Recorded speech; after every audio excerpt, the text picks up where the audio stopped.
Hello and welcome to Smosh Reads Reddit Stories. I'm Shane, and today's theme is the great and not so great outdoors. And I am joined by two people who are pretty good outdoors, Arasha and Courtney. We're great at outdoors. Yeah, we just gotta make sure we're ready. We're gearing up, you know? Okay, make sure you're hydrated. Yeah, you never know what could happen.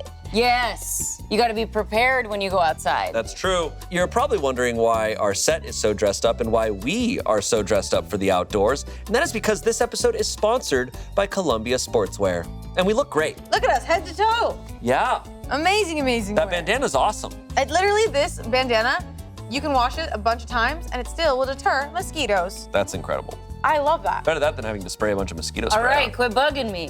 All right, Arasha, go outside. You get out of here. Yeah, what if I actually had a conflict right now and had to go? That would be crazy. That would be crazy. That'd be a Reddit really funny story. if you waited till right now. Or I'd be prepared to be For on the anything. go. For anything, truly.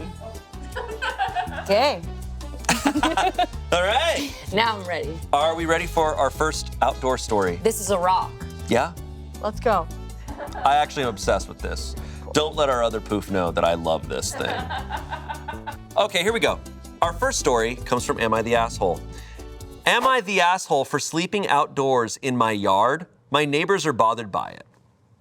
What? We got a guy who's sleeping, he likes to sleep in his yard. That's fine. Backyard, it's front like yard? sleeping in soul ties. It's chill. Sounds fine to I would me. choose to. Off the bat, sleeping outside, cool. But now let's see what he's doing. Yeah, I need to hear more. This story is from 2022, which will provide some context. Here we go. Okay, this is a weird one. I've been having major cabin fever recently, working from home and generally being stuck at home, especially when the weather has been warming up. Getting outside helps a lot, but I've mainly stayed in my own yard. I have a hammock up between two trees, and I've slept in there at night under the stars. It's nice, it's peaceful, and it makes me feel a lot less like a rat in a cage nowadays. I know it's weird, but I enjoy it. It is peaceful and helps me de-stress after work. But my neighbors are bothered by it. They said it is weird. They don't want someone sleeping outdoors near where their kids play. They don't like me being out there so much because their family has less privacy, and it would be better if I stayed in the house at night. I said I don't pay them any attention. I am just doing something relaxing to stay sane because my work and other things have made me stressed. Am I the asshole for wanting to keep sleeping outdoors? What the heck? God.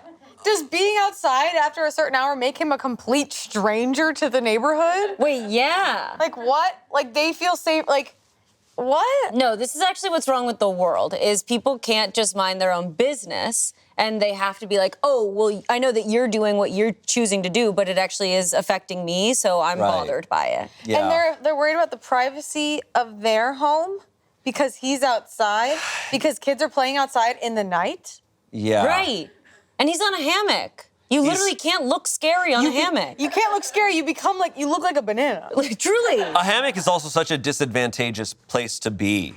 Like, truly. Like, if you need to, you can't get out of a hammock fast. No. Yeah, he should feel unsafe around them. He's the one who's stuck in it. Yeah, He's trying the to kids sleep. just stay inside. He's sleeping. He's vulnerable. Nobody pull out a slingshot and hit me with that. Right. Because The I'm in a kids, hammock the and I kids are a cannot bunch move. of assholes. Yeah, they're gonna hit him with a street hockey puck or something. It sounds like they're not giving him privacy.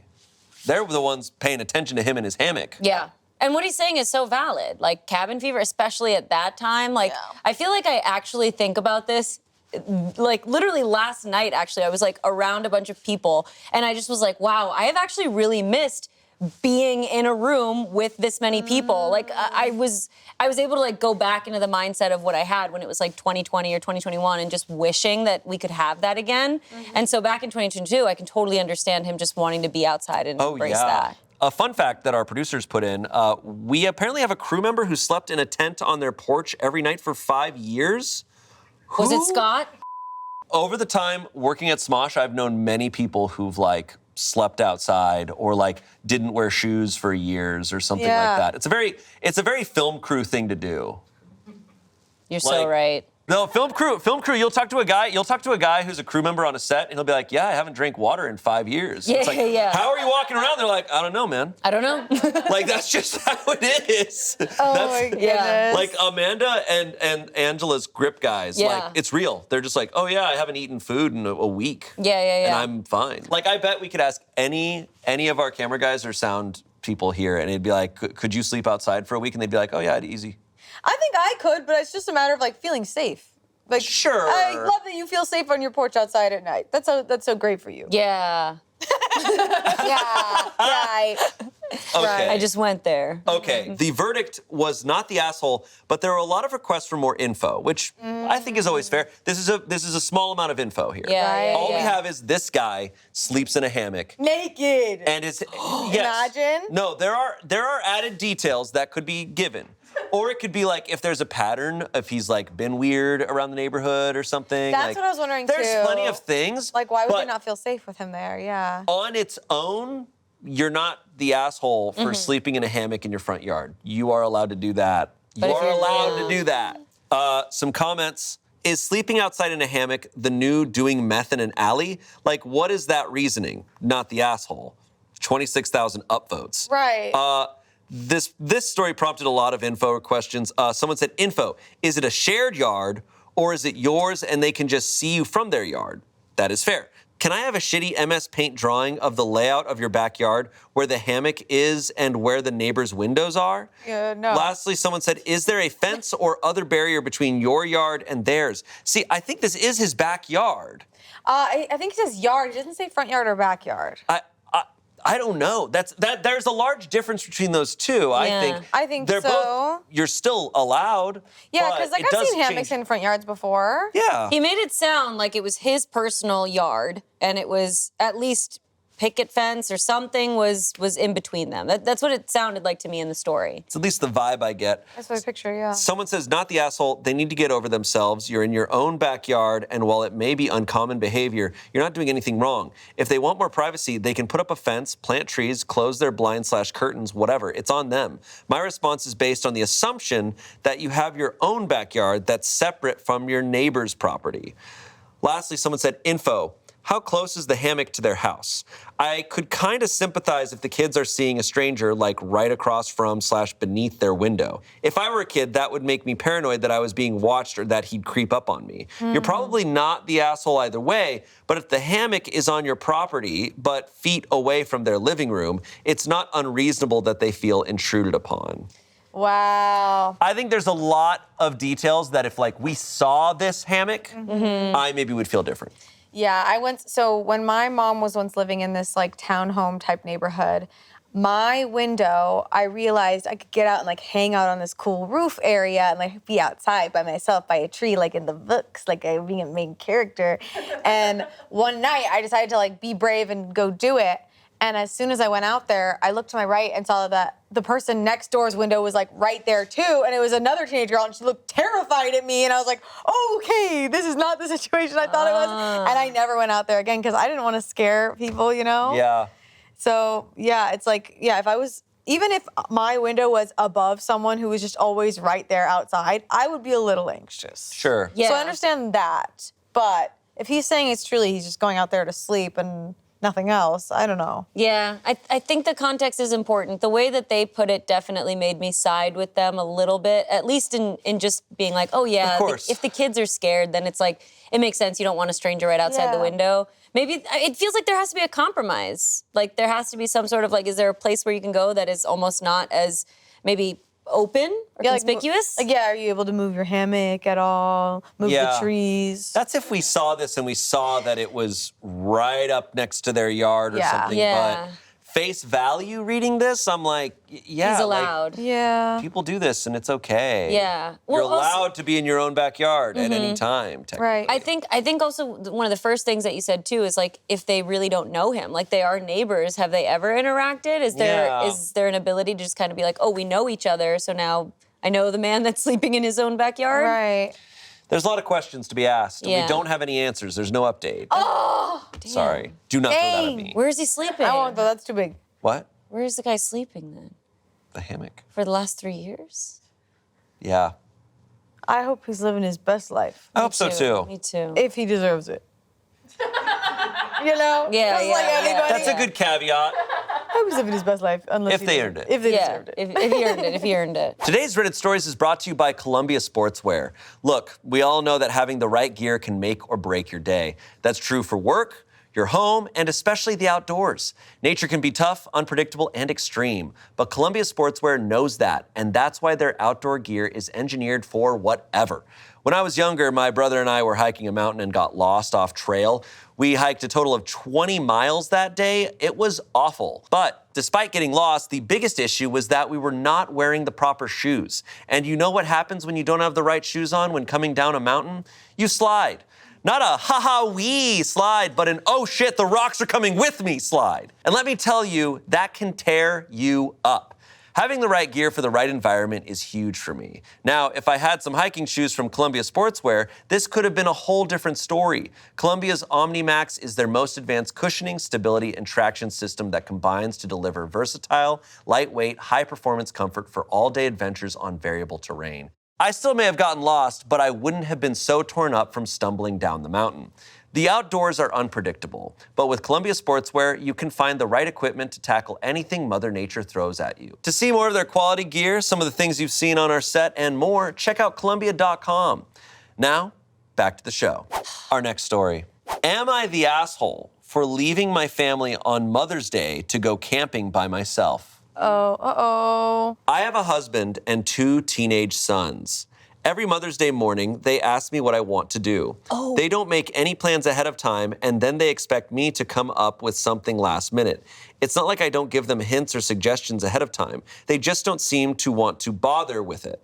On top of that, when they do go out with me, they complain the whole time and try to get home as fast as they can. Oftentimes, they bitch about my selections to the point where I just choose something else to make them happy. Well, this past weekend, my husband asked me what I wanted to do for Mother's Day this year. I told him some of my ideas, such as hiking or pickleball. He proceeded to roll his eyes and say, "Great, there goes my whole weekend." That's it. I give up. If they don't care about spending time with me, then I don't care either. I decided to go do what I want, alone with my dog. I'm going camping so I can go trail running and fishing, some of my favorite hobbies. I already reserved a spot at a state park 5 hours away from my home for Mother's Day. I'm going to pack up and leave first thing in the morning. Oh, and I'm also buying myself my own gift so I get exactly what I want. Last year, they gave me a Thigh Master.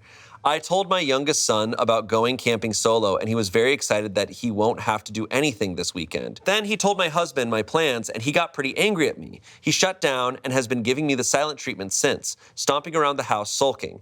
I can't help but feel like I'm robbing them of their chance for Mother's Day by being dramatic or expecting too much, but my feelings have been hurt too many times by their carelessness, and I am over it. I was thinking of telling them that they are welcome to go eat at whatever restaurant they want to on Mother's Day in my honor. That seems to be the only part of the day they like anyways. Am I the asshole for going off on my own for Mother's Day because I'm sick of my family acting like it's just some giant painful chore? No. I You are cannot not. believe. I'm so upset. I'm so upset. That is so sad. Like, I can understand when, like, because I remember being a kid and my mom, like it was hard as a kid to think of new ways, because you're a kid, how to, like, make your mom happy and do all these things for her. Right. But, like, we still did our best. I went and got a crappy little bouquet that I made out of my neighbor's flowers, and I'm sure they were upset at me for doing that. Yeah. And you make pancakes or whatever and bring it to their bed. Yeah. Like, something. Well, and the husband doesn't seem to be, like, incentivizing the kids to be like, hey, like, you should get something for your mom or, like, care about your mom. And I believe actually that the parent does have to do that wrangling. Totally. Like, it's understandable that kids don't understand the weight of these holidays and the significance behind them. So the parent who's celebrating their partner needs to be the one that's like, hey, let's go show mommy how much we love her. Like, this is why it's important. Yep. And the husband's doing a terrible job at that. So I keep my statement king. Yeah, That's dude. so angering. Like, the kids will only care as much as the other parent cares. Yes. Right. They learned from them. So, I mean, the kid, like, hearing a kid be like, oh, sick, I don't have to do anything this week. And I'm like, yeah, that's kid behavior. Sure. The husband's behavior is so annoying, though. Right. That it's like, wait, hold on. You rolled your eyes and said, well, there goes my weekend.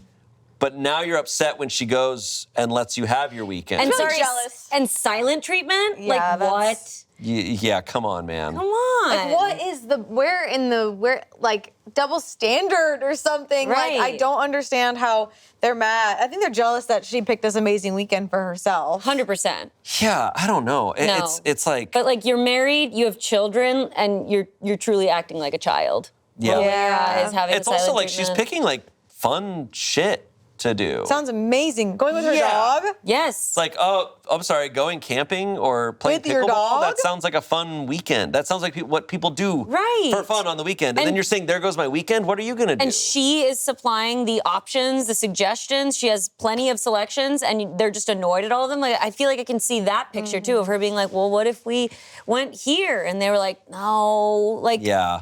She probably feels like a burden onto them. They're not making it hard for her to feel like a burden Right. at Yeah, all. yeah. Yeah. my understanding is that this obviously takes a lot more conversations after, but it just feels like she's clearly not valued past Mother's Day. I think more needs to happen, Right. not just her little solo getaway. Yeah, I'm curious if this same type of behavior happens on anniversaries, birthdays, things like that. Maybe the husband's not as big of a fan of pickleball or being outdoors or whatever, but you're doing it for her.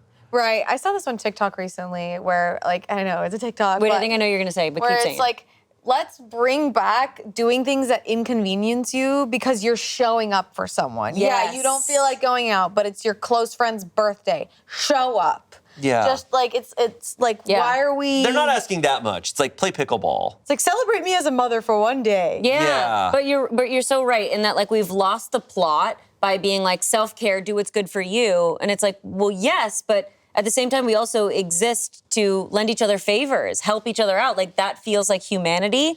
And this is his wife. Right. Like, this is who he married and is like, I want to be with you forever.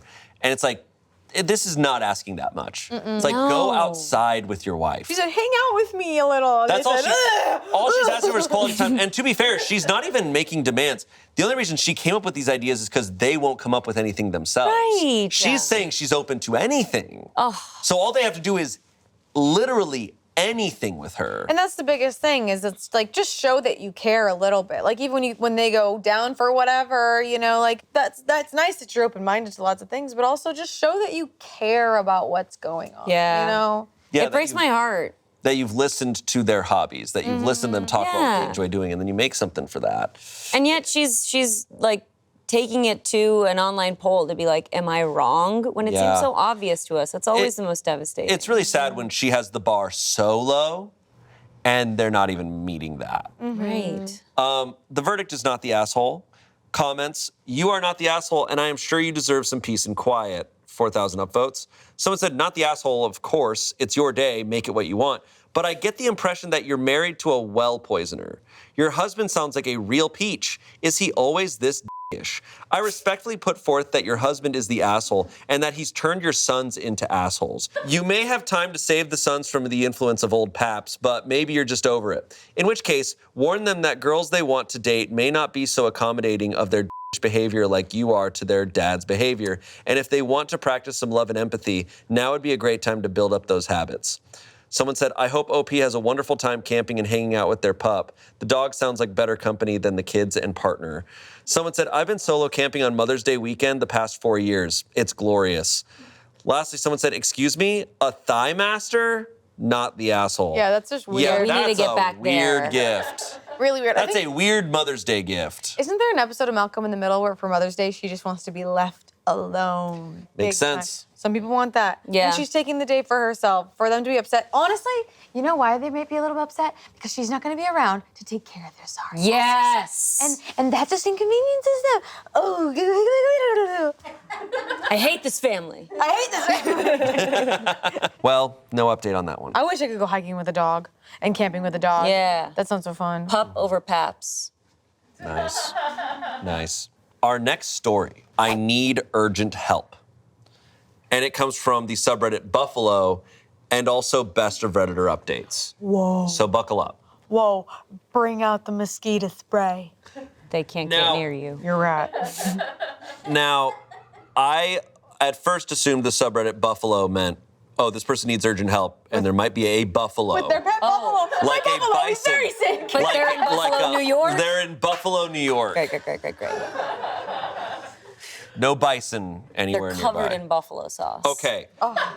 This was posted during the Buffalo blizzard of 2022, which dumped more than 4 feet of snow across Buffalo and the surrounding area.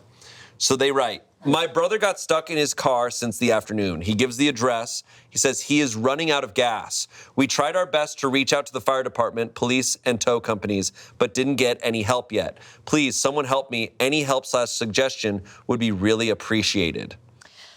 Okay. I mean, I never thought about Reddit being used as like a local forum. It can be really good for but that. Yeah, because like I used to back in the day like use Twitter. It's like you can kind of, if you heard like a crazy noise in your area, you could look on Twitter like based on near you and stuff. So like that's so interesting. Yeah, there is a subreddit for just about every city and town in the U.S. Wow. And so you can post there and see what's going on. And there's Whoa. So they got help, right? Okay, yeah. Update.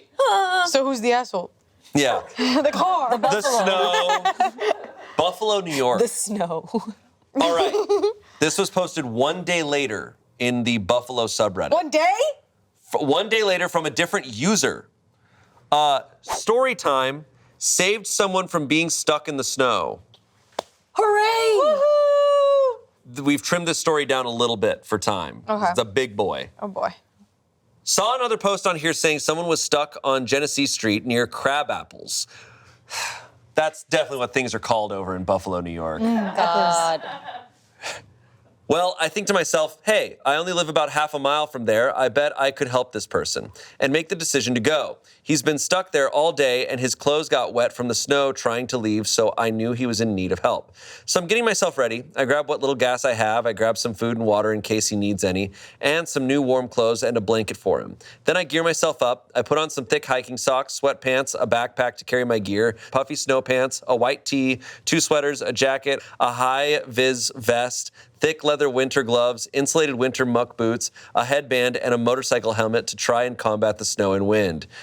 Thank you for giving us your entire loadout. No, this gives such a good picture. Like I'm stoked about this. Is okay. This is early. It's like Spider-Man getting suited up in his knot suit for the first time. Like Tobey Maguire is in like pajama pants and stuff. Like I'm ready. So it's time to head out. It's about 11 p.m. Wind gusts are still ripping outside, and snow drifts can bring the visibility down to 0. The motorcycle helmet is a mixed bag of being a help and having snow stuck in my face, but overall a good choice. Now, let me tell you that going to get this man was difficult. I'm a taller man myself, so the snowbanks weren't as much of a struggle for me. But unfortunately, when the snow drifts go up to my mid-thigh and every step has my foot drop all the way down into the snow with no resistance, it leads to just walking becoming a big task in itself. I'm in decent shape, but walking through those drifts is no easy task. Eventually, I make it down my street and a few streets over, switching between easier and near impossible spots of walking along the way. I get to an automotive business and their building blocked a lot of the snow, which let me walk like normal for once in a long while. I keep tracking, but now I'm near a main road without buildings as densely packed, so the snow drifts are blinding at points, and I need to focus on buildings and objects to know where I'm going. Eventually, I make it to the man's car after a good 40 minutes of walking when I only traveled 0.6 miles. So I get to the car and give him some clothes because that's mostly what he was interested in. Didn't care for any gas or food or water, but I made sure to offer it to him to be sure. He changes and gets ready to make the trek himself with my help. After a few minutes, he is ready and we're on our way. He says he talked with someone and he has a house he can go to be warm and safe for the night that is about 0.3 miles away. Okay. All right, sounds good. Let's head there. We make our way there. The man is not well dressed for the weather, but you got to work with what you've got. He has regular sneakers on, his pants and my snow pants I gave him, the hat I gave him, the sweater I gave him, and his shirt underneath. He throws a blanket on his head as a kind of protection against the wind and snow. It's bad out. My tracks from just a few minutes ago are all but gone, but I know the way I'm going, so it's all right. We walk up the road to the cross street and quickly cross the street. It's hard to see or hear anything, so we can't really tell if a plow is coming, so we act fast to try and stay safe. Then we make it to the side street. Well, needless to say, that street hasn't been plowed in ages. Snow drifts near my chest and no paths available. So time to trailblaze and make our own. We need to make it maybe like 9 or 10 houses into the street, but with snow like this, we are barely progressing at all. I'm dressed for the conditions, so I'm only getting tired. The man I'm helping isn't doing great. Snow is accumulating on his face, and he occasionally falls into the snowbanks and needs to recover. When we get near houses that block the wind, we take a break and relax because we need the energy to make it to this house and can't give up. Well, eventually, through more struggles, we eventually make it to the house, about 0.3 miles in 30 or so minutes. The person living in the house graciously lets us both in. I recover, warming up a little bit. The snow that accumulated on me just starts dripping and melting, which I know is a bad sign for me, so I make my stop short so I'm not drenched in water on my trek back. The man I helped is very thankful and gets comfortable and warm for the first time in hours. But I can't stay long, so I tell him I'm glad he is safe. Thank the homeowner / renter / whoever the man that let me in was. Now on my way back home, it's a few minutes after midnight, made it about a mile in about an hour. Not great, but it is what it is. It's another 0.6 or so miles home. My phone is getting caked with ice at this point, but surprisingly keeps working throughout the whole trip without any issues. Time to make my way back. I can actually see my trail this time, so I utilize my previous steps to try and make my walk back a little bit easier. I'm starting to struggle, but I know I can't stop. Eventually, I make it back to Genesee Street and see a front loader messing around with some snow for, I'm assuming, emergency vehicle traffic. His windows are all iced and fogged up, and I can't tell if he even sees me. I've got my mission, so I stay the hell out of his way and keep on going. I give a wave and a thumbs up and keep making my way back home. Cross Genesee quick because now I know the plows are around, so I gotta be out of their way. Back into my neighborhood. Now my trail is gone, but I know where I'm going, or at least I think I do, and I keep making my way. I take a pit stop and call the girlfriend at home and let her know I'm okay and all that jazz so she can relax. Phone call ends and I keep making my way. Snow is blocking up my visor and I have been constantly raising and lowering it this whole trip. Fog and ice is really blocking my vision, so I essentially need to keep the visor up to see and only lower it now to catch my breath or block the heavy snow gusts. My progress is really slowing now and my right leg is starting to hurt. Feels like I'm pulling something near my hip. Oh well, that's unfortunately not something I can dwell on while in the streets in a snowstorm. I keep making my way at a severely reduced pace and take a turn onto my street. Unfortunately, I was a bit exhausted and confused and made the turn one street too early and realized that about halfway down the street. Weighing my options, I decide I can't really keep going forward here without risking wasting even more time trying to get home. So I backtrack to where I made the wrong turn and continue on the correct path. Eventually, I make it one street further and make my correct turn. I am getting exhausted and my leg is really starting to bother me. No matter, gotta keep going. Foot trail is gone again, so I'm on my own for making a path. Snow drifts are getting bad and extremely difficult to get through. I start counting my paces and can only make between 10 to 25, usually only 10, before I need to stop and catch my breath. Gotta keep going. Eventually, I can see my house light, but still have little energy to make it there. 10 steps, 10 steps, 10 steps. I'm close. I see the last section of snow near my house. 5 steps. My leg is really hurting. 5 more steps. Boom, home. I am exhausted and ready to drop. Wow, holy shit. And we're not even near done. This is literally the best movie I've ever watched. Yeah. I make it in the door. Girlfriend helps take off all my clothes and backpack and whatnot. I'm caked in snow, but stayed warm throughout. I try to take my helmet off, but the snow caked onto the back of my head so much that my hair had ice in it that made them stuck together, and she needed to melt the ice with her hand to get it off. I have her check me for frostbite, and surprisingly, there's none to be found, which I might debate. At the time of writing this, my ears are still a bit numb and funny feeling, but nothing of much concern here, almost like the feeling of Novocaine at the dentist, but to a much lesser extent. Okay. And then I relax. She has hot cocoa ready for me as I walked in, and I just get to relax now. I earned this hot chocolate. Mission success. Helped a man get home safe and got home myself. Yeah, barely got home yourself, man. Holy crap. A hero. Damn. Truly. I earned this hot cocoa. Bro, you earned a medal. That is insane. He was just like, I got nothing better to do. I'll go rescue a human. Like, you put your own life on the line to go help somebody nearby. And, like, that is amazing. I'm worried about his leg. Mm-hmm. Very much worried about his leg. Me too. Yeah. But holy smokes. Well, that's exactly what we were just saying with the last story of like doing things that inconvenience you in order to help another human. Yeah. And this guy literally demonstrated exactly that to the most extreme. Yeah. To a massive extreme. It's wild that he only hiked like a total of a mile. But with the snow, it's like... But he effectively like was traveling through 6 feet of snow. Yeah, they're like, how many steps though, bro? Yeah. Oh my God. Oh, that's crazy. That's terrifying. He could have died. Yes. Wow. No, and that's like, it makes sense that the person in the car, like, that person in the car didn't want to risk going out alone, because if you go out alone and fall and then you're just there, you're gone. Totally. You're Yeah. cold and you're gone. I've only been stuck in a blizzard in a car once, and you really cannot see anything. It's completely white around you. And to not even have a car, like them crossing the roads and stuff. I'm surprised that he didn't just like stop and take a breather at this first house. Like, you just saved that man's life. Yeah. You saved him. You helped him get to safety by escorting him to a home. And with all that gear, too. In my mind, I'm thinking, even though he said he didn't want the water dripping off him to refreeze and make things even more tough for him, I assume maybe he could throw his clothes in the dryer really quick. Like, that's the least these people could do. True. Yeah, true. it sounds like he was just like, nah, I'm gonna just keep on trucking. Yeah, well, the girlfriend had a hot cocoa at home. He had Yeah, to he get had to home get to the hot cocoa. cocoa. You gotta go. Epic guy. Epic. Yes. And he's got a girlfriend. Yeah, and Good for him. he said because he's tall, he was able to walk through the snow easier. So what was his height again? What is it? He was 8 feet tall. Wow. Wow. I just love how casually, like, I love how much he detailed this whole story. And the story is so epic, but in real life, you're just like, all right, I'm gonna go save this guy.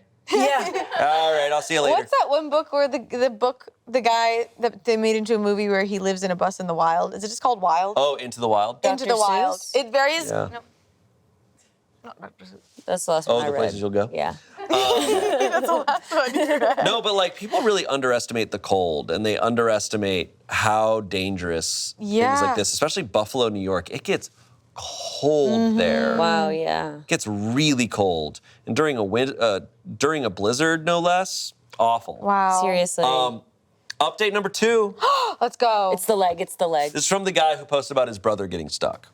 He says, last night I made a post to ask for help for my brother who was stranded on the snow. After posting, I got lots of suggestions and advice. Then from nowhere, this man came and offered this help. Shout out to this kind human angel for helping my brother out of the snow in Buffalo last night. This man deserves all the love and prayers and gratitude for risking his own life to help save the life of a stranger. My family will forever be indebted to him, and I just want to help spread this story in hopes of spreading some good news during this holiday season. Please help me in making this local story known. Thank you and happy holidays. Yay!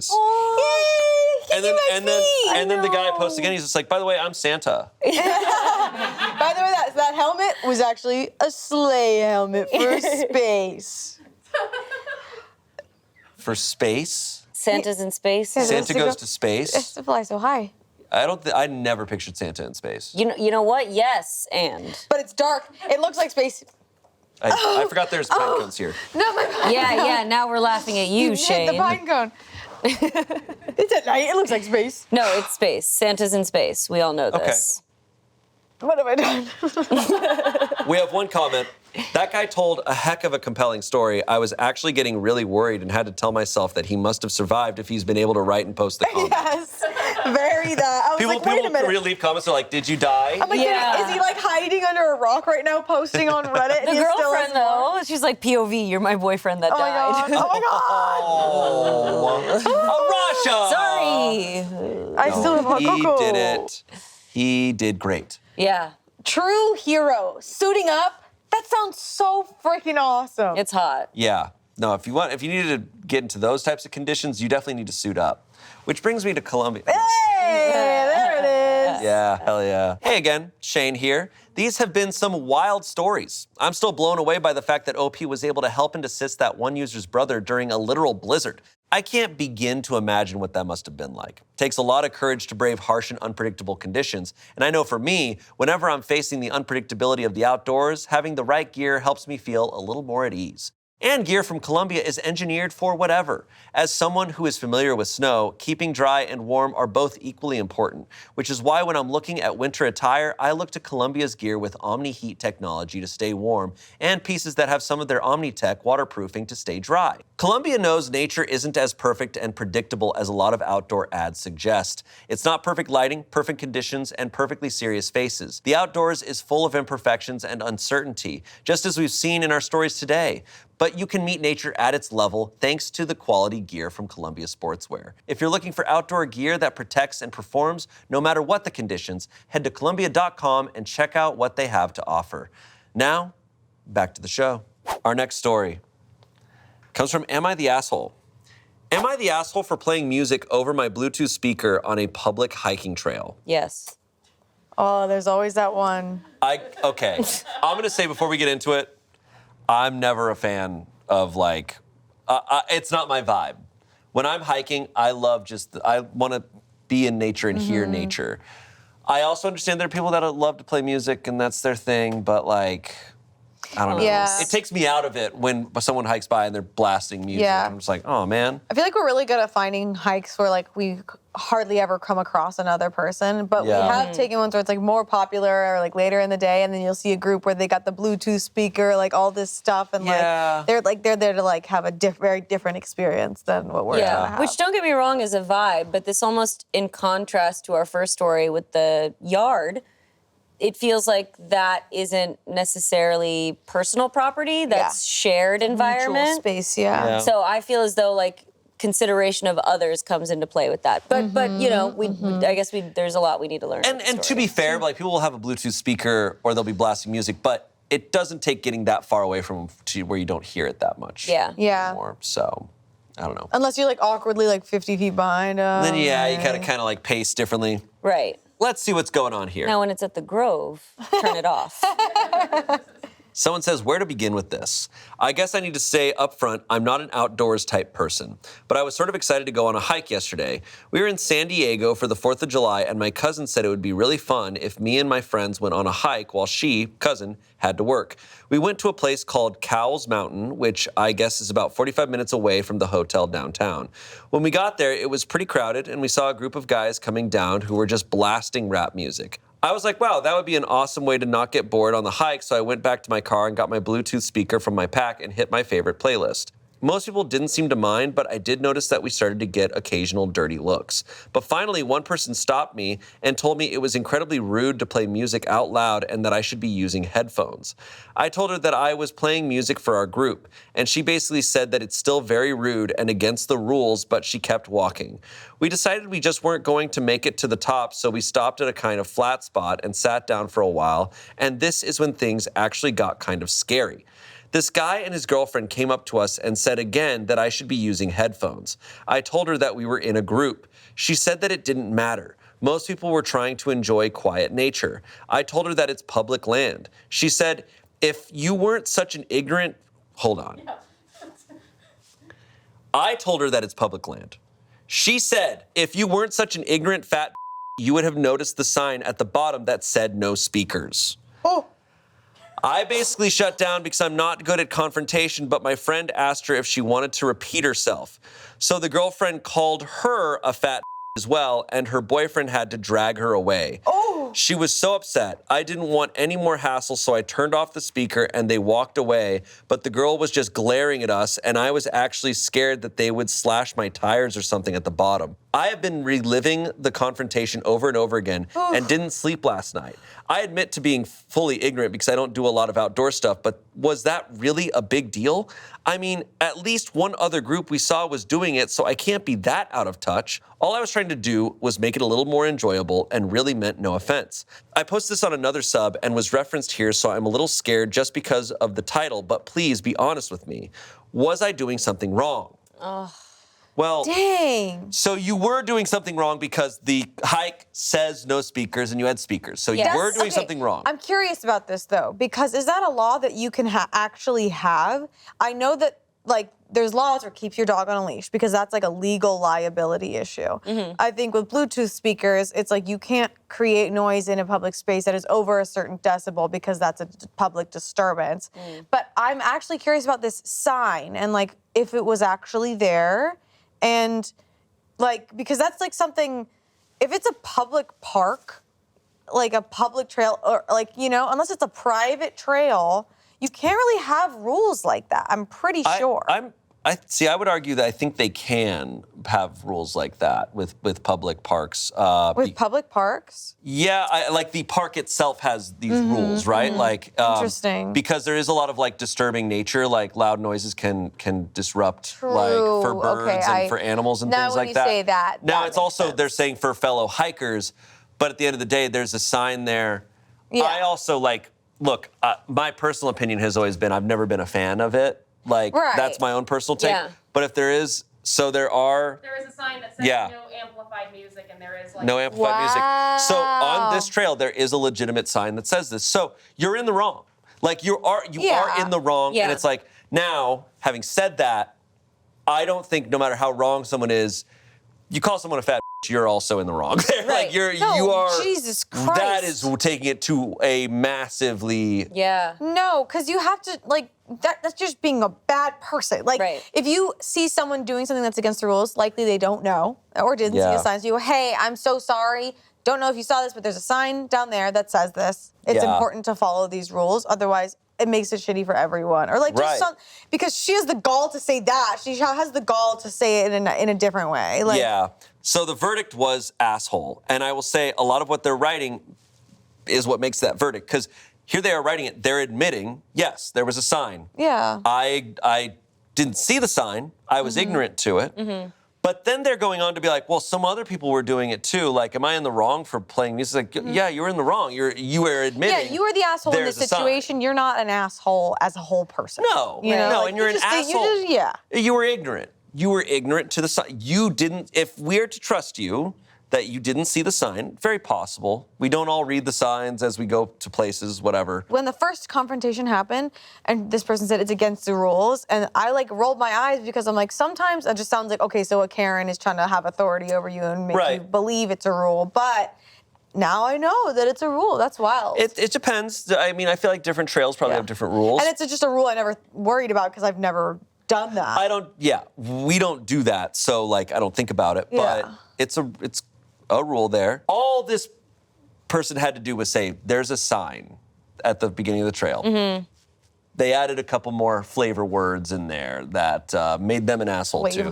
Which is what's super frustrating in these situations. I feel like this can be seen in lots of other conflicts where there is kind of a clear right and wrong, but then the person who is speaking for the right, they either just like say something inappropriate or like their anger takes over and they say something that is just objectively wrong or rude. And then it's like, okay, well, why did you have to do that? Like you had a case, but it's just the way that you approached it. And it goes back to the humanity part of it, I think. If people are doing something that annoys you, like again, playing music amplified when you're trying to enjoy nature, it's like, why do we initially go towards like dirty looks and being like, oh my God, and like assume that they're trying to like feel entitled or something. Like, whereas we could just be like, oh, maybe they don't know. And just be like, hey, like there's actually a sign. Maybe they missed that sign. I think it's just like a fundamental thing that we just have shifted into this instinctual judgment of other people in society instead of being like, wait, let's just assume they actually don't have an idea and we can inform and educate them. I understand almost where everybody on this story is coming from because the second person even comes up and goes, hey, like, you're not allowed to play music. And then their response is just like, well, we're with a group, like, whatever. And I have definitely been on hikes and been in nature situations where you see someone doing something they shouldn't be doing and get called out and they go, oh, yeah, it's fine, because whatever.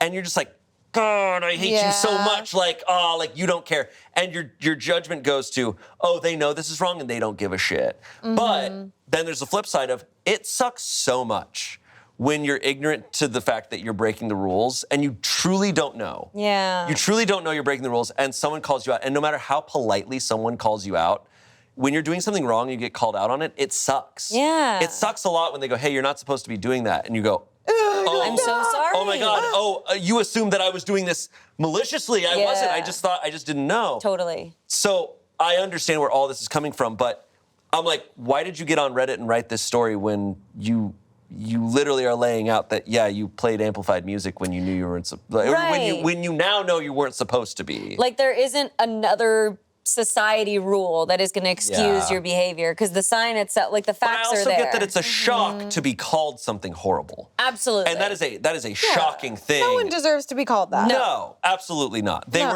They weren't like spilling oil onto the trail, you know? They were playing music. They can stop doing that and not do it again. And it's so funny too that like I don't want to say like the scapegoat, but like it seems like her main argument is I saw another group do it. Right. Yeah, which is just like, man. Happens a lot. If you go hiking a lot, you will see people doing stuff they should not be doing all the time. Oh, yeah. Oh, I hiked a trail and there was litter everywhere, so I can do that. Right. It's just like, no, that can't be the barometer. Yeah. No, and those can be rules that are like that city came together in like a town hall meeting and we're like, we're sick of this. Like, we want to vote this rule onto this trail for these reasons. Hiking in like per city, like every community is kind of different. Like when I hike in my hometown, it's very normal for everyone to say good morning to each other, hello. Whereas like in other cities, it's like they don't talk to each other at all. There's just very different. So like, yeah, it makes sense that these people who care about this trail are a community and they're gonna want to enforce the rule that's on that trail. True. Right.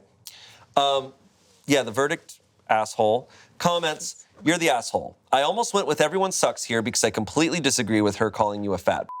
But she and others had asked you before it escalated, and you still said no. There's rarely a time or place for anyone to listen to their music without headphones while in public. Someone said, you're the asshole. 1, listen to your music on your headphones like an adult. 2, if you want to listen in a group, do not do that in a public place. 3, if you find hikes so boring, don't go on one. I don't agree with the manner in which you were confronted, but the fact that you are still actually questioning whether it was an asshole move to blast your music in nature is beyond me, especially after multiple dirty looks and confrontations. Are you that dense? Expect to be confronted about asshole behavior when behaving like an asshole. Can I just say, I feel like music doesn't make me less bored. I was thinking that. I like music, but it's just paired with me being bored still. Right. I can't be less bored. It's background music of me being a boring person. Yeah, or like, Yeah, like I'm bored and there's music playing. Yes. Yeah. No, I agree with you. It is interesting. I'm bored and music. I'm bored. It is fascinating to see these responses. People talking about like playing loud music out in public is egregious because I feel like I'm not someone who does it. I feel like I witness it all the time. Constantly. I was like, are people really feel this, that it's like, they're talking about it as if it's abnormal. And I'm like, every time I hike, I feel like I end up this hearing must be in someone. Buffalo. I feel like it's like rare. I mean, I feel like that one time where we went on that really busy trail where it was like almost empty and then the end of the trail was really busy. Remember that one? Yeah. Oh, yeah. And there was a couple families where it's like they're about to like hang out, like they're vibing, but I really don't see it very often. I'm also like I cannot relate to wearing headphones anywhere other than like at the gym or in my seat on a plane because I don't trust anything around me ever. Yeah. Like See, I just can't. I would say if you're going on like a true hike, wearing headphones sounds horribly unsafe. Yeah, just like you want to get attacked by a mountain lion to Lil Wayne. Yeah. Like, I'm sorry, you're not gonna hear that guy coming, but you're gonna hear. No, That is was not. good. So if it's a crowded trail, then I kind of get like the no amplified music thing because there's no way to be alone. Yeah. Because I would say hiking in Colorado a lot, these big trails where you are alone pretty much for most of it, I always come across people with music playing at some point, but you are alone for the most part, and like, it's such a long hike. Like these are like 10, like you'll be hiking for like 5+ hours probably. And maybe they're playing the music because they're scared, and sometimes the music makes you less scared. Well, I know up in Alaska that you make noise. You literally like this like a Like yell really and shit. professional hikers will be like have a bunch of bells on their stick for bears so that you don't come across a mama bear with cubs, so that they hear you from a ways off. Makes so actually sense. in that case playing music of some sort. Man. But it's interesting. It's probably a case-by-case basis, but look, they were breaking the rules of that trail. Yeah. Yeah. They were told. They said no.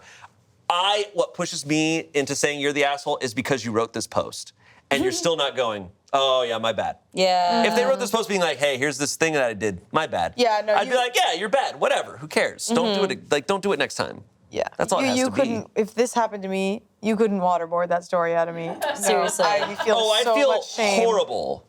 Yeah. Yeah. And I get that they're trying to like rewire it in their head of how they didn't do wrong. It's like you're not a criminal. Right. Well, something bad happened to them, so maybe that sort of get mixed in and sort of being like, well, wait, like something bad happened to me, like surely I'm the victim. And it's like, well, a lot of things were Maybe bad. you need a hug. You did something wrong. You did not deserve to be called Right. that. Yeah. Nobody deserves to be called that. But it's okay. But use headphones. Yeah, on that trail, from what I'm understanding, if it's a public, from what that crowded kind of trail- trail is, headphones sound fine. Bring a Headphones. freaking fidget spinner or something. If it gets bored, Walk with your Game Boy. bring your Tamagotchi or bring like a notepad to play tic-tac-toe. Or, like, get this, watch Smosh. Watch us. with your headphones. Actually, you put in one headphone, have me reading these stories to you Yes. right now while you hike. Keep your other for birds. It's interesting to me though, because like I feel like that's my default of like when someone is doing something wrong, I feel like I am just like, oh, maybe they don't know. Because it is just like That's a good way to think about it. Well, I mean, because like another example I can think of too is like on a flight when you're in the middle seat, and it's like I feel like most people know that the middle person then gets both armrests. Yeah. But so many times People don't know. People don't know, and they're putting their elbow on there, and instead of being like, I hate this person, it's kind of just like they might not know, and that's just a healthier way to I think exist. Yeah, It's true. Yeah, let's go that bubbling anger inside. Right, instead of being like, I can't believe they're being an asshole and like taking this while they're in the aisle seat. And it's like, well, if they don't understand, they're probably like, I can do this. It's true. It is true. Yeah. Not now. Oh, I feel that way. Like nothing upsets me more like when I see videos of like Yellowstone and stuff and people get out of their cars to get too close to like animals. I'm like, Oh, yeah. Stay far away from animals. But I'm like, oh, they actually just don't know how dangerous that thing is. and that's how, like, I have multiple family members who are either EMTs or paramedics or firefighters, and they say most people who are getting attacked by an animal, it's because they were intentionally getting too close to it. My favorite fact that your dad told me, because your dad has rescued a ton of people on hikes, he's like, almost everybody who's been bitten by a poisonous snake is a dude in a tank top with tattoos. Just like what he's a a funny guy. demographic. Like it's like we got a guy who got bit by a poisonous Because snake. he was trying to grab it Is he himself. in a tank top with tattoos? Yep, every single time. So funny. Wow. All right, our next story. Our next story comes from Am I the Asshole? Am I the asshole for wanting to take my daughter fishing? No! James says yes. James Beecher's like, yeah. For over a decade, myself and my 4 best friends have had an annual fishing trip. There has always been a no wives, no girlfriends rule since the beginning, and no one has ever violated it. 2 years ago, my friend Tim told the group he wanted to bring his 5-year-old son to sort of pass the tradition on to the next generation. At that point, only Tim and I had kids, but my daughter was 3 and too young for fishing. We all supported Tim's idea and made a big deal over the little guy. He had a great time and came last year as well. My other friend Randy has a 4-month-old son now. When the baby was born, Tim gave Randy a children's fishing pole to give to his son on his 5th birthday. So it seemed clear to me that the tradition had evolved to us plus our kids, which I'm cool with. I mentioned to my friends the other day that my daughter was excited for this year's fishing trip, and they looked at me like I was crazy. Tim said I shouldn't bring her, and I was baffled. I was super supportive of him bringing his son. This is no different. My daughter is now the age Tim's son was when he first came on the trip. Another friend brought up the no wives, no girlfriends rule, which pissed me off. Keep going. My 5-year-old daughter isn't anyone's wife or girlfriend. I said if they don't want my daughter there, then I don't want Tim's son there. Tim was offended and stormed out. Randy said what I said was uncalled for. I said I'm bringing my daughter, and that's that. I just want to make sure I'm not being an entitled prick.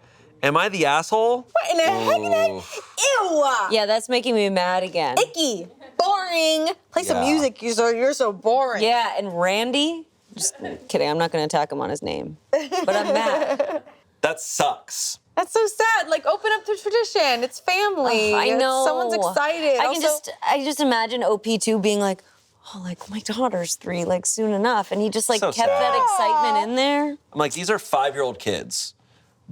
Like, come They're on. not a wife. You're about to make this guy have to tell his daughter, because of the gender you were assigned at birth, you cannot come and have fun with your family. Okay, it begins. And now this child is learning all the shitty things about gender in society because of you. You did that. Like genuinely, how Sorry, would it's that really affect dark. the trip? I know. Yeah. Not at how? all. It's purely a weird principle thing for Right. them. Like maybe with, I understand this idea of like maybe no partners, right? Like you kind of just want to keep it within the friend group. But then it just becomes an extension of like, what do you think this other person is going to change about the trip if we're allowing this relationship of father-son? It's a very weird, weird thing that they're saying. Yeah. And it's just like, hey man, it's our kids. It also changes the whole premise of this type of trip anyways, when you start bringing kids. Because I feel like the whole idea behind like, okay, we're not bringing our wives, we're not bringing our kids, because it's like, oh, we're gonna go and be like back when we were young. Bros. We're gonna go back to like just us as friends. Like that's an important thing to nurture and keep. But it's like, okay, now we're bringing our kids. So this is turning into a different kind of trip. Yeah. Right. Because we are parents on this trip Right. now. And so it is a different thing. And so it's like, for me, I'm like, yeah, everyone could bring their kids. So it's like, okay, just because he had a daughter and you guys had sons, that's so weird. Well, especially at that age too, because, you know, I suppose there's some merit in just kind of being like, you know, like boys trip, I guess, but they're kids, so I don't see how it's going to have any sort of difference. Are you gonna have locker room talk around your little children? Yeah, like they're Right. 5-year-olds. Like, They're what kids. Like you're not gonna be drinking. Like if your traditional fishing trip was to drink a few beers and go fishing, like you shouldn't be doing that now when you have 5-year-olds with you. Right. Whether it's a son or a daughter. Yeah. Like y'all gotta wear life jackets. Like you gotta watch those little ones. Yeah. I don't know. It's a hard one.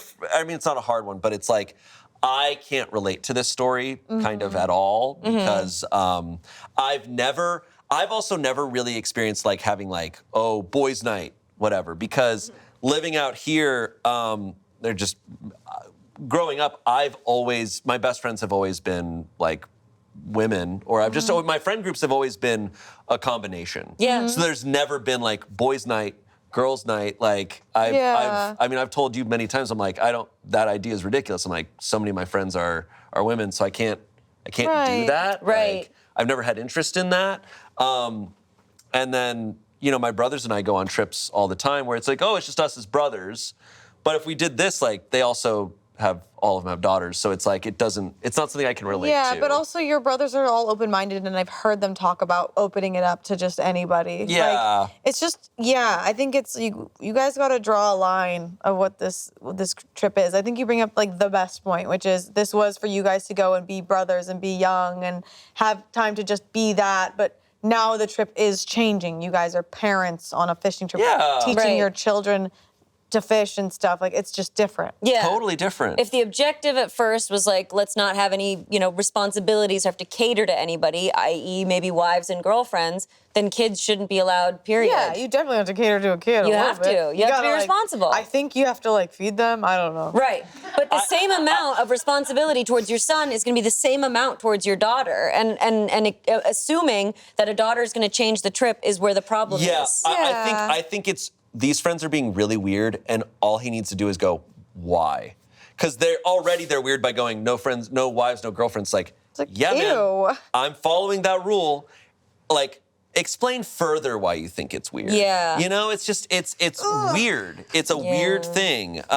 Traditions are cool, but traditions can change. Question traditions. Question traditions. Evolve them. Yeah, especially family traditions, because the whole point is to, like, carry things on. I mean, this is what a beautiful thing they have possibly happening, where it's like, oh, all of our kids are going to get into fishing.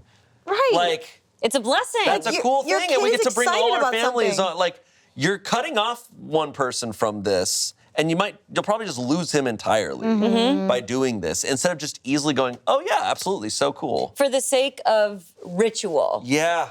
Yeah. The verdict is not the asshole. Comments.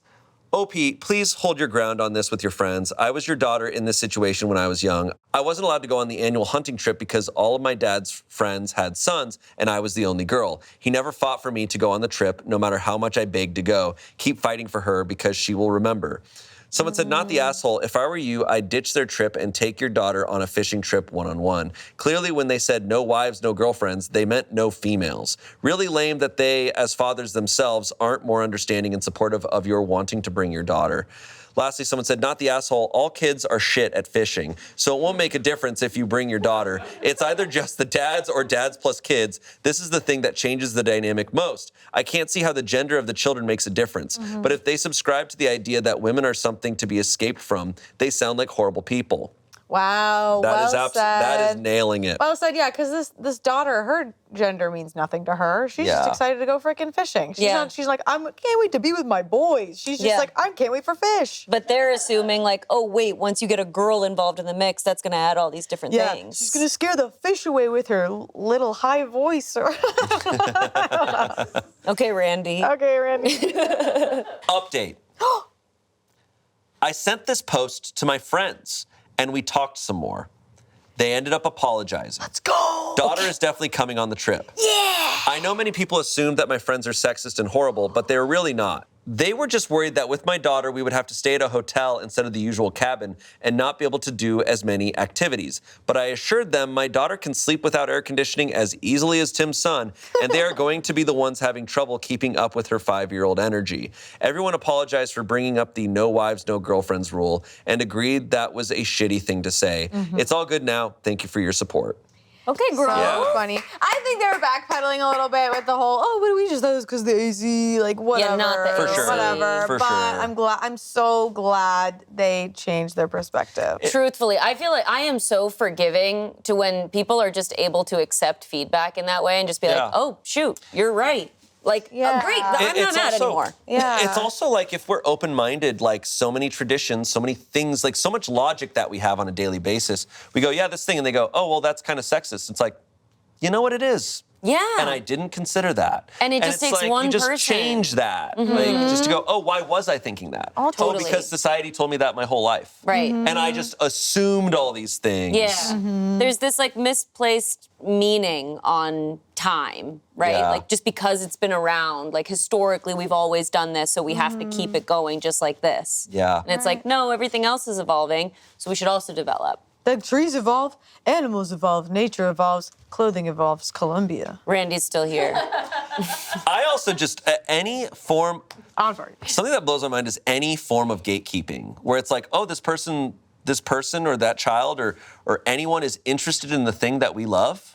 No. No. I'm like, man, don't you should want people to be Yeah. into what you're into. Yeah. Because it's the best. This isn't the same thing, but it's kind of also like when someone's like talking about something, they're like, have you ever heard of this thing? And you're like, no, I haven't. And they're like, what? You haven't hered of that? Instead of just being like, I am so excited to be the person to tell Right. you about this. They're instead just Right. like, are you serious? Wow, you're stupid. Oh my God, I didn't know you were stupid. Right. Yeah. As we've seen in a lot of these stories today, the outdoors and the people in it can be unpredictable, but you can always feel prepared and ready to take on anything with Columbia Sportswear because their gear is engineered for whatever. Growing up, whether it was braving the temps in the deserts of Arizona or exploring the trails and camping in Colorado when I visited family, Columbia was always there. I especially remember growing up with one Columbia fleece jacket that I loved. I remember that jacket kept me warm during cold Arizona desert nights and comfortable during cool Colorado days. It even survived an encounter with a flaming marshmallow during some late night s'mores. Long story. Whenever I'm looking for new outdoor gear for a hike, trip, or just to wear comfortably when I know I'll be outside for most of the day, I still turn to Columbia Sportswear. Columbia's reputation for quality, durability, and feel is what has made them an outdoor staple for the past 80 years. Over that time, they have continued to perfect and innovate their gear. I've relied on it then, and I rely on it now. And as we've seen with all of our stories today, it's best to be prepared for whatever because you never know what nature, and the people in it, may throw your way. The next time you're looking for great outdoor gear, check out Columbia Sportswear at Columbia.com. Now, back to the show. All right, our final story comes from Relationship Advice. 38-year-old man writes, my partner, a 36-year-old woman, abandoned me while hiking in Yosemite. Oh no. We were just talking about this. Uh-oh. I've never been to Yosemite. I hear it is amazing. Yeah. And it's got some pretty intense hikes. It's incredible. My partner, who's a 36-year-old woman, and I, a 38-year-old man, were hiking in Yosemite. We had hiked all day on a really strenuous trail to a waterfall with a lot of elevation gain, and both of us were carrying a backpack weight in water. On our descent trip, the last 4 miles, I was exhausted, but still going at a normal walking pace, taking occasional breaks. My partner said I was going too slow and basically left me to run down the mountain herself. It took me an hour to eventually catch up to her. This shocked me, and when I later confronted her, she said it was my own fault for not being as conditioned as her. I kept insisting that it's not normal behavior to just abandon your partner. This isn't the first time she's done this, and I would never do something like this. Would you accept this kind of behavior? How do you approach a partner who never accepts that they are wrong and everything is somebody else's fault? Okay, man, you're adding a little more flavor there at the end. How do you accept someone who doesn't love me and actually never respects me at all and hates me so much? Dear Courtney. So it's absolutely wrong to abandon anyone on a hike. Jeez. That's how people die. There's no way around that. I'm trying to see like where she thought it was okay, where it's like, well, I don't even know. When you hike as a unit, like if someone didn't prepare for the hike that well, it's like then you're all not prepared for the hike. Exactly. You are a unit. You are a unit. You hike together. You move together.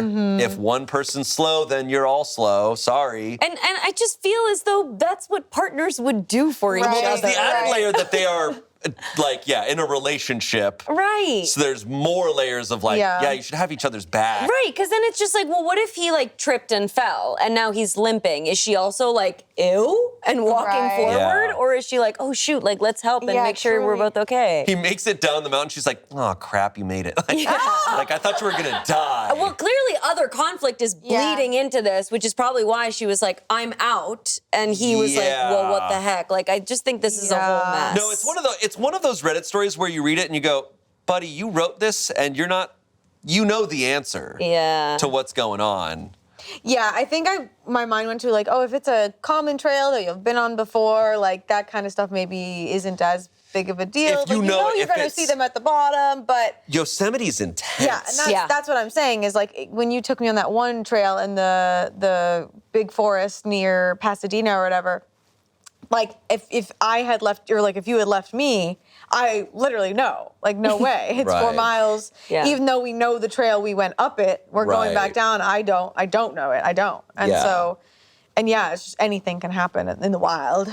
Yeah, you're not doing a little walking trail that like has tons of people on it, right? You're hiking a mountain. You're very likely alone for a lot. I mean, the way he's writing it, it makes it sound like this was pretty bad. Yeah. There was another story we read where this group of, I believe it was a group of women, they had a new friend. So it wasn't someone they were like super acquainted with, but she wanted to join them on this hike on the Grand Canyon. And she just came very unprepared. Yeah. And they were mad at how unprepared she was. And she even was like, oh yeah, like go on ahead without me, I'll be fine. And so they did. And it of course turned into this huge hassle where she got stuck at the bottom of the For like a Grand whole Canyon. day, For like a yeah. whole day. It's like, if you all agree to go on a hike together, you're all responsible for You're each in other. it, That's just how yeah. it goes. Like, don't go on the hike. Like, you have to bail at a certain point. There's nothing wrong with that. Damn. Like, my brothers and I have hiked so much, and we've now had multiple hikes where, like, one or two of us goes, like, okay, I'm tapping out here, and, like, a couple of us will be like, all right, we'll go back, and then a couple will keep hiking. But it's okay to tap out. It's okay to go, hey, we can't do this. Totally. Because similar to the guy in the snow in Buffalo, like, you push it too far, you can't go back. You're now in nature, and nature is scary. It is. It's scary. We are just but visitors on this land. Yeah, guys, this is just a set. Yeah. We're not outside right Yeah. now. We're not on a camping site. Yeah, no, this is the Reddit story set. Did you know that? Did you know that?